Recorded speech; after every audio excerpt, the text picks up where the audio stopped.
अस्सलाम वालेकुम स्टूडेंट्स। आज हम लोग डिस्कस करेंगे क्लास सेकेंड ईयर जो है इसके जो कुछ तमाम चैप्टर्स के जो लॉन्ग क्वेश्चंस हैं उनको हम डिस्कस करेंगे। तो इन ये लॉन्ग क्वेश्चन जो है ना मेरे अकॉर्डिंग काफ़ी ज़्यादा इंपॉर्टेंट हैं, तो आपने इनको बहुत अच्छे से तैयार करना है।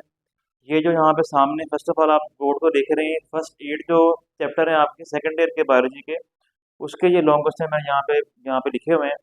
इनको हम लोग डिस्कस कर लेते हैं। फर्स्ट ऑफ ऑल अगर हम बात कर लें, इसमें पहला जो है हमारे पास लॉन्ग क्वेश्चन है, explain components of lower respiratory tract. ये क्वेश्चन काफ़ी इंपॉर्टेंट है, पेपर में आने का चांस है। इसमें आपने लिखना होगा कि लोअर रेस्पिरेटरी जो हमारा ट्रैक होता है तो उसके कौन कौन से हिस्से हैं, यानी कि आप लोगों ने ये जो है वो लैरिंग से लेके, ठीक है, लैरिंग से लेके आप लोगों ने जो है ब्रोंकियोल्स तक इसको, ब्रोंकियोल्स एल्वियोलाई तक सारे का सारा आप लोगों ने एक्सप्लेन कर देना है। इसके बाद है ये how transport of CO2 take place in the blood. Carbon dioxide जो है वो उसकी जो ट्रांसपोर्ट है वो ब्लड से बाहर किस तरह जो है वो होती है। ये very very important long question है, इसको आप लोगों ने देख लेना है।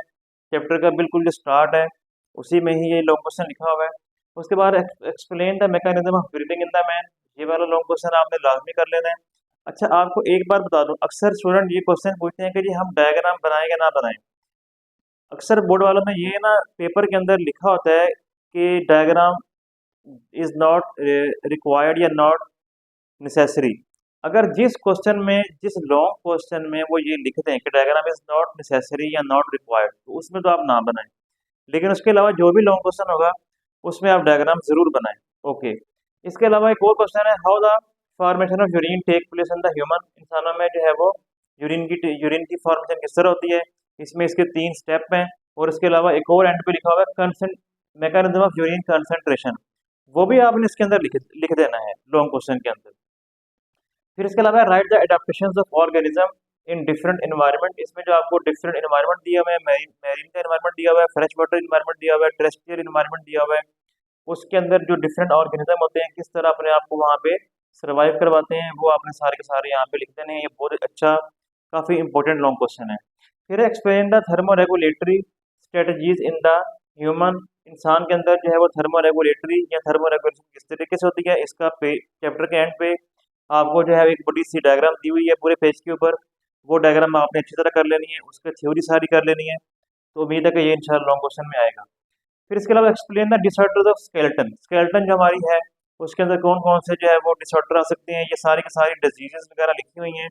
इनको आपने आप लोगों ने प्रिपेयर कर लेना है। फिर इसके अलावा describe the steps of bone repair. इसमें हिमाटोमा फॉर्मेशन, बोनी कैलस फॉर्मेशन, ये वाला लॉन्ग क्वेश्चन आप लोगों ने कर लेना है। फिर इसके अलावा elaborate ultra structure of skeletal muscles का जो है, जो मसल्स का अल्ट्रा स्ट्रक्चर है ना, ये काफ़ी इंपॉर्टेंट लॉन्ग क्वेश्चन है। अभी इतना, अभी ये कम कम ही आया है लेकिन आने का चांस इसका है, क्योंकि ज़्यादातर ये वाला जो लॉन्ग क्वेश्चन है next, explain mechanism of muscle contraction in detail. तो मैकेनिज्म ऑफ मसल कंट्रैक्शन बहुत दफ़ा पेपर में आ चुका है, तो देर आर चांसेस कि इस दफ़ा अल्ट्रा स्ट्रक्चर आ जाए।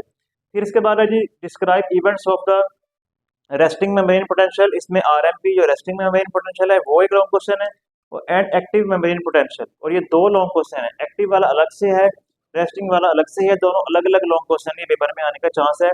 Elaborate formation of synapse in the detail. Synapse जो है किस तरह बनती है, इसके क्या क्या उसके अंदर सारी इवेंट्स होती हैं, ये आपने लॉन्ग कर लेना है। वेरी इंपॉर्टेंट लॉन्ग क्वेश्चन है ये वाला भी और ये वाला भी। ओके। फिर इसके अलावा क्या है, explain the structure and function of fore brain. Fore brain का क्या स्ट्रक्चर है, क्या उसके फंक्शन है, ये आपने कर लेना। ये भी लॉन्ग क्वेश्चन काफी इंपॉर्टेंट है। एंटीरियर पिट्यूटरी ग्लैंड जो है ये very very important long question है। इसके तमाम हार्मोन्स के बारे में आपने अच्छे तरीके से कर लेना है। Describe the mechanism feedback mechanism in detail. इसमें जो फीडबैक मैकेनिज्म में आपको पता ही है, पॉजिटिव फीडबैक, नेगेटिव फीडबैक, उसकी एग्जांपल, उसकी जो है डायग्राम वगैरह बुक में बनी हुई है, ग्लूकोज वाली और जो है वो ऑक्सीटोसिन वाली, इसमें बेबी वगैरह जो है वो बॉर्न होता है, वो आपने कर लेनी है। Experience behaviour of mountain gorilla as territorial behaviour, या इसको एगोनिस्टिक बिहेवियर भी कहते हैं।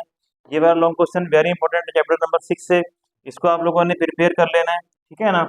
फिर इसके अलावा जी describe the dominance hierarchy in the hens. Chickens या हैंड्स के अंदर जो dominance hierarchy chapter number 6 behaviour में लिखी हुई है, ये आपने कर लेनी है। Explain the migration of salmon as innate behaviour. Salmon किस तरह जो है वो अपना माइग्रेशन करती है, ये उसका इनेट बिहेवियर आप लोग पढ़ चुके हैं। मैंने ये सारे चैप्टर नंबर 8 तक तमाम टॉपिक आपको बताए हुए हैं। यहाँ से आप इसकी हेल्प भी ले सकते हैं अगर आपको कोई टॉपिक या क्वेश्चन समझ ना आ रहा हो। इसके अलावा explain the female cycle and it's hormonal control, female का साइकिल और उसका जो हार्मोन्स होते हैं वो किस तरह कंट्रोल होते हैं, ये पूरे का पूरा आप लोगों ने कर लेना है। इसके अलावा explain neurulation in detail, chapter number 8 की बात कर रहा हूँ। ये neurulation very very important long question है, इसको ज़रूर करना है। Explain the control of development by experiment of Hans Spemann, इसमें हैंस पीमैन का एक्सपेरिमेंट दिया हुआ है, इसमें उसने बताया हुआ है कि जी कंट्रोल ऑफ डेवलपमेंट कैसी होती है, मतलब इसका साइटोप्लाज्म और जो है दूसरा न्यूक्लियस वो किस तरह कंट्रोल करते हैं, डेवलपमेंट के अंदर क्या रोल प्ले करते हैं। इसमें उसने एक सैलमेंडर का एम्ब्रियो लेके उसका जो है वो एक्सपेरिमेंट किया हुआ है। ये long question very very important है, तो आप लोगों ने ये वाले सारे लॉन्ग क्वेश्चन प्रिपेयर कर लेने हैं। इसके अलावा बाकी 8 से आगे 9, 10, 11 से आगे जो आपके चैप्टर हैं उसके लॉन्ग क्वेश्चन भी मैं आपको इंशाल्लाह उसकी वीडियो भी अपलोड कर दूंगा। तो ये बारे तो पहले आप सबसे पहले लॉन्ग प्रिपेयर करें ना, ये लॉन्ग बहुत इंपॉर्टेंट है।